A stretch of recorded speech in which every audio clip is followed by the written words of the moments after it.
Hey guys, ఇదైతే ఒక మంచి get ready with me video అన్నమాట. నాకు ఆ రోజు మేకప్ అయితే చాలా నచ్చింది. So get ready with me for Ugadi. Makeup వేసుకుంటున్నా కాబట్టి ఫస్ట్ హెయిర్ అంతా టై చేసుకుని ఫేస్ అయితే క్లీన్ గా వాష్ చేసుకున్నాను. ఈ వీడియోలో నేను యూజ్ చేసిన ప్రతి ఒక్క ప్రొడక్ట్ చాలా డీటెయిల్ గా చూపిస్తున్నా, చూడండి లాస్ట్ వరకు. ఇదైతే స్కిన్ కేర్ చేస్తున్నా. Pond's super light gel moisturiser, Foxtale నుంచి సన్ స్క్రీన్ అండ్ లిప్స్ కి హైడ్రేషన్ ఉండాలి కాబట్టి లిప్ బామ్ అప్లై చేస్తున్నా ముందుగా. ఇదైతే ఫేసెస్ కెనడా నుంచి ప్రైమర్ అన్నమాట. ప్రైమర్ లోనే ప్రైమర్ ప్లస్ మాయిశ్చరైజర్ అయితే ఉంది, కానీ అలానే మాయిశ్చరైజర్ అయితే స్కిప్ చేయకుండా మాయిశ్చరైజర్ కూడా రాసుకున్నా.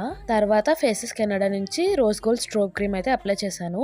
ప్రతి స్టెప్ తర్వాత 1 మినిట్ గ్యాప్ అయితే ఇస్తున్నా ఫేస్ మీద మేకప్ అనేది సెటిల్ అవ్వడానికి. అండ్ మనం రాత్రి అంతా పడుకోకుండా ఫోన్ చూస్తాం కాబట్టి ఆ డార్క్ సర్కిల్స్ అన్ని కవర్ చేయడానికి కలర్ కరెక్టర్ కూడా యూజ్ చేస్తున్నాను. కన్సీలర్ అండ్ కలర్ కరెక్టర్ రెండు క్వెంచ్ అన్న బ్రాండ్ నుంచి అయితే యూజ్ చేస్తున్నాను. ఎలాంటి ఫౌండేషన్ యూజ్ చేయకుండా కన్సీలర్ తోనే నా ఫుల్ మేకప్ అనేది కంప్లీట్ చేస్తున్నా. ఎందుకంటే నేను నా ఫౌండేషన్ రాంగ్ షేడ్ లో కొనుక్కున్నా కాబట్టి. లాస్ట్ కి మేకప్ ఫిక్సర్ ఫేస్ మీద కాకుండా మొత్తం అంతా స్ప్రే చేసుకొని ఇంకా ఐబ్రోస్ అయితే లాస్ట్ కి దిద్దుకుంటున్నా. ఎందుకంటే నాకు ఐబ్రోస్ చేయించుకునే టైం కూడా లేదు. ఇంకా లాస్ట్ కి కాజల్ పెట్టుకొని ఇక్కడ పెద్ద ప్రొఫెషనల్ లాగా బనానా పౌడర్ అయితే అప్లై చేసుకుంటున్నా. ఇది కాంపాక్ట్ కాదు, లూజ్ పౌడర్ బనానా పౌడర్ అన్నమాట, from brand Renee. So last గా body lotion is from Nivea, అది కూడా రాసేసుకొని ఇంకా శారీ అయితే డ్రైప్ చేసేసుకున్నా, సారీ చుట్టుకున్నా. బ్యాంగిల్స్, బొట్టు, నెక్లెస్ అన్ని లాస్ట్ లో పెట్టుకున్నా. And lipstick is from Mars. ఇది నా ఫైనల్ లుక్. ఎలా ఉందో కామెంట్ చేసేయండి.